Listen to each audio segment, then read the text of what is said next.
Kasi ito, kompleto na siya, ORCR. Bagong rehistro to boss ha, January 30, 2025. So ang expiration niya, January 14, 2026 pa. So open din, plus ID. Idol, magkape ko muna. Amang gustin naman niya. Oo nga eh. Titikman ko lang, di ako mahilig masyado na ito boss eh. Baka ito magpatigas na to. Ano daw? Gusto mo may hacker coffee? Ano ba yun?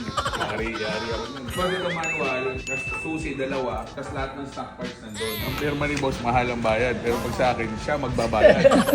Ganun talaga tayo dito. Boy, pinakain ka na naman ni boss. I-take out pa ako.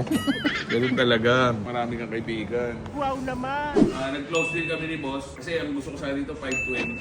Pero tumawag si boss una 510. Sabi ko 515, de-deliver natin ng Bataan. Boss, thank you ah. Thank you, Idol. Salamat. Thank you. Thank you boss. Thank you. Thank you, boss. So, done deal na tayo guys. Na-deliver na natin yung 2022 Suzuki GSX-S 1000 kay Vice Mayor, kay boss ng Abukay, Bataan. Siyempre, gaya ng dati, hindi tayo nakakaalis agad kasi pinapakain pa tayo. Tapos, pinag-take out pa tayo ng dalawang ice cream.